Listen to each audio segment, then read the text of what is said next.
Good afternoon, good evening, and good night, depending on where in the world you are joining me from.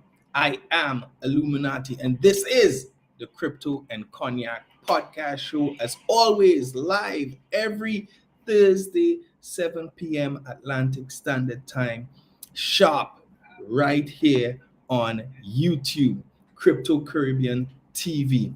And if I'm here, Henny Daya. You can just see it, Henny Daya. See me? My boy Stevie is already in the building tonight.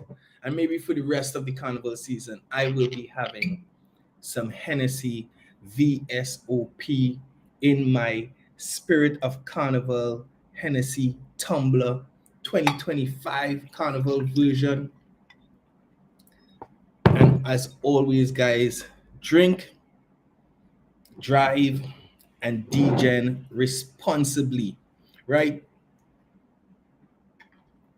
Today we are talking about whether or not the time is up in crypto, right?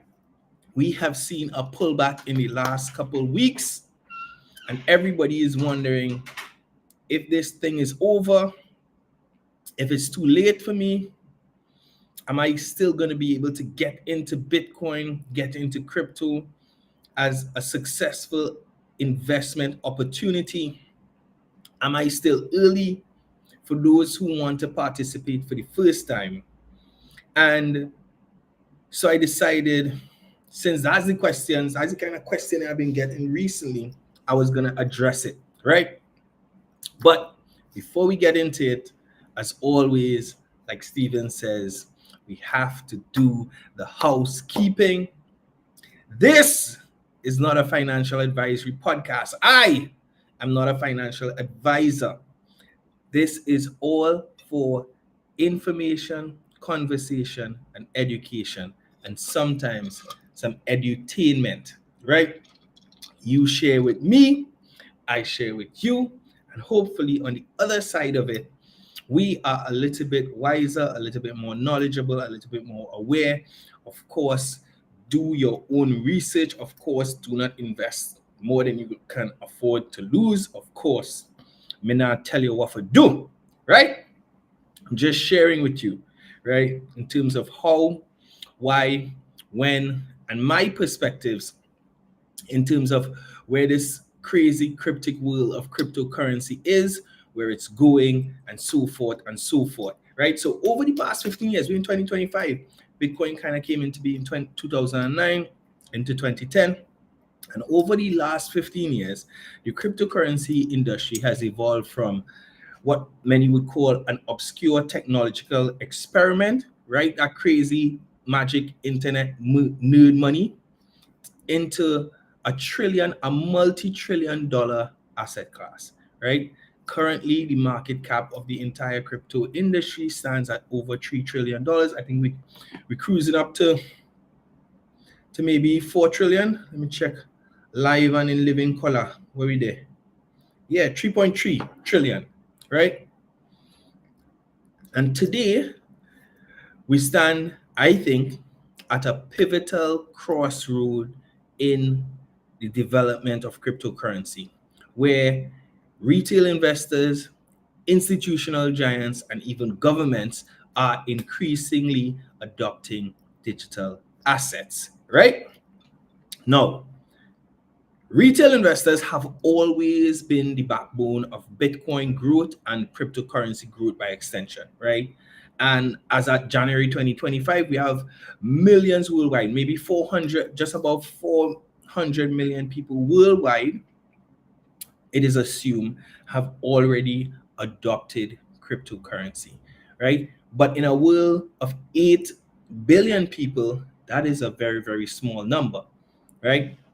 We've seen Bitcoin being used for various purposes, from personal investment to everyday transactions. We have countries like Italy where we are witnessing significant grassroots movement. We have countries like El Salvador on the other side of the world where we are seeing full adoption across the entire country. And So, for example, even though El Salvador as a country has adopted Bitcoin in a significant way, there's a village town in Italy called Rovereto, where it is said it boasts the highest density of businesses that accept Bitcoin in the world, right? So what we're seeing is across the world, retail investors continue to journey with cryptocurrency, journey with Bitcoin. And I think Bitcoin and cryptocurrency has been one of the only investment vehicles, one of the only investment tools, I would say, since gold, where the average citizen, the average global citizen can get ahead of the institutional or the nation state adoption. And that has been the case, right? You remember when those old men used to watch those westerns and the old men was gold panning, they find a little stream and they're digging it out. They spend half their life digging it out, hoping to hit gold. That's happening right now in crypto. People are mining like crazy. People are digging, people are investing, people are building. People have the opportunity now, retail investors have the opportunity now to front run traditional financial spaces. And that's something we've not seen for, I would say, the last couple hundred years prior. And it's something we haven't seen since gold. And maybe that is one of the reasons why you see such a close I don't want to say resemblance, but you see Bitcoin being represented by many people as digital gold. And then we have institutional adoption. Now, in the past year, I would say has been monumental for Bitcoin adoption, because in January 2024, the first spot Bitcoin ETF was approved in the United States. And in just under a year, right, the management for those ETFs has skyrocketed to $120 billion. Leading in this is iShare Bitcoin Trust, which holds an impressive 57 billion US dollars in assets, which has surpassed their traditional iShare Gold Trust, right? And it continues to surge. And I think this represents a significant shift with institutions now viewing Bitcoin as a viable investment vehicle, right? The fact that and this Bitcoin spot ETF has been one of the fastest adopted ETFs in the history of spot ETFs. So since the launch, we had over 120 billion in assets being managed. We have S&P 500 companies like Tesla, like MicroStrategy, and over 30 other publicly traded institutions holding Bitcoin on their balance sheets. Now, that is no small thing. Remember, this was magic internet nerd money. This was crazy people thing. I mean, even a few years ago, even in 2020, this was still, it was the outliers, it was the crazies, it was the the nefarious users, they said it was only drug traffickers, money launderers, terrorist financiers who was using it. Now we see multinational, multi-billion dollar corporations from the traditional financial space and other spaces now adopting Bitcoin at significant rates, right? And then when we talk about the nation state, now we all know about El Salvador, their Bitcoin strategy, the nation's Bitcoin treasury, their Bitcoin bonds program. And this is, I think at its inception, it was very much seen as experimental, but it was pioneering in terms of taking the risk. And I know a lot of people were hoping that that experiment failed. But fast forward a little bit, and we're seeing that In the United States alone, there are 20 proposed bills across 18 states that have established, or rather to establish, state level Bitcoin reserves, right? This is in addition to Trump's strategic Bitcoin reserve that he plans to have done at a federal level, and he has appointed a whole committee to look into that, right? But if these bills are passed, approximately 247,000 Bitcoins will be purchased at a value of $23 billion. And that is Bitcoin being purchased on the spot market. We're not talking about ETFs. We're not talking about futures. We are talking about Bitcoin being bought off the spot market. And that's way more than is produced and sold by miners on an annual basis. So when we have states like Texas, Ohio, Florida jumping into doing this thing, right? It is going to signal to everybody else. You think if 5 out of these 20 get it approved and they start seeing the growth, you think everybody else isn't going to jump in? You don't think the other 50 going to jump in? You don't think it's going to make it easier for that federal Bitcoin strategic reserve to be approved? And President Trump has said that he does not want America to be left behind. He insists that he is going to make America the capital of blockchain, Bitcoin growth and development. And he's not going to allow America to be left behind. What does that mean? And he reiterated it just a couple of days ago. What does that mean for the US's allies? What does that mean for those who don't count themselves as US allies?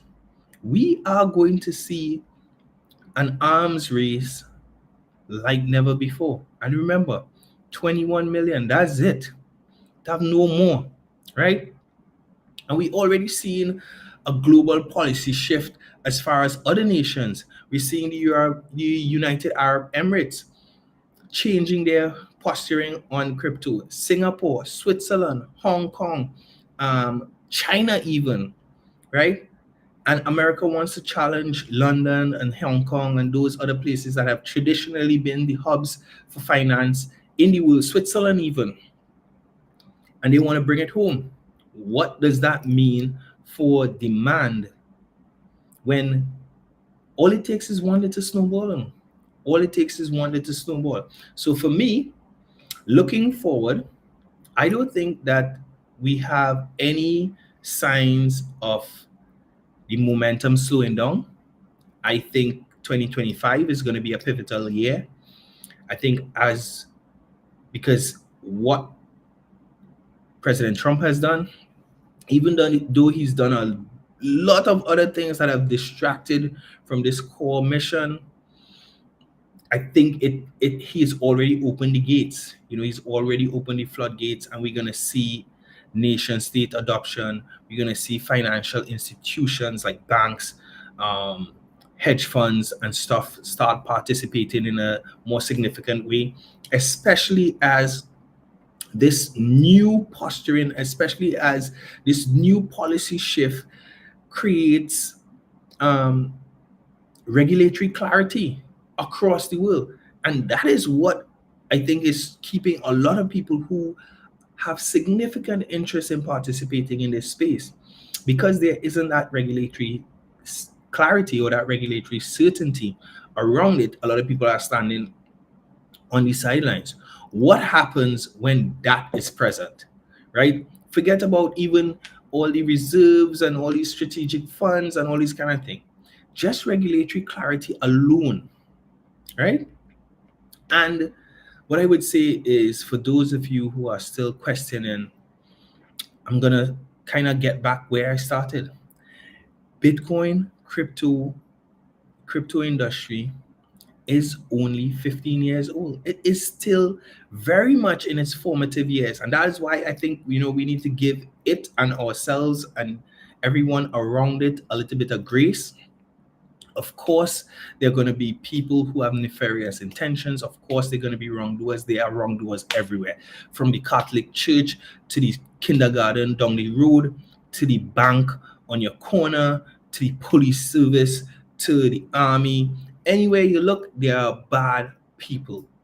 That's just how humanity is set up, right? And of course, if some of them are going to leak into this space, especially because there isn't enough rules and stuff like that. So of course, bringing regulatory clarity, bringing protection for retail, bringing supports for all these institutions, all these exchanges who are looking to build products is going to help create an environment where this thing can thrive, this thing can grow, this thing can be developed.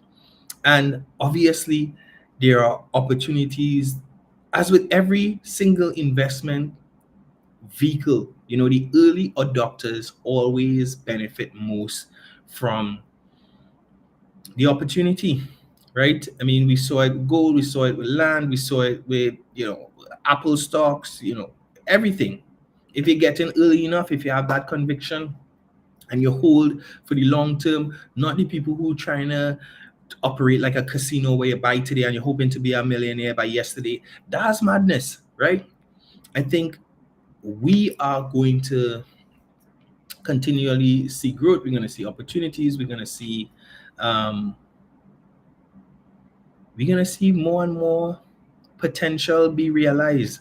And I think we're going to see more and more use cases be identified for not just crypto and Bitcoin, but for blockchain as a industry, blockchain as a technology, as we start seeing all of its uses be realized, all its utility be realized. So for me, I think retail investors are adopting Bitcoin and digital assets by the millions, both as a store of value and a medium of exchange. We're seeing institutional players embedding crypto into traditional financial markets, transforming their investment strategies. We're seeing governments increasingly recognize Bitcoin as an alternative reserve asset, and obviously, with that, adjusting their policy framework in this space. So, for me, when I check my watch, I think we're still early. It's up to you. You get to decide now what you think. Like I said, not financial advice, but I've been saying it since day one on this podcast and even before that. I believe adoption is inevitable.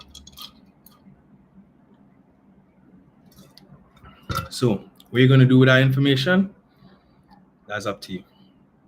But I said what I said, and I drank what I drank. So, guys, be safe. We have almost 1 week before Carnival. Next week is Carnival Thursday, and then boom, road, and we there, and we done. So stay safe. I'm gonna hit you all up next Tuesday. Tell a friend to tell a friend. Check out the podcast, share it widely, like, comment. Let me get your feedback in the comments. Ask a question, ask any topic that you want me to do. And yeah, be good. Illuminati out.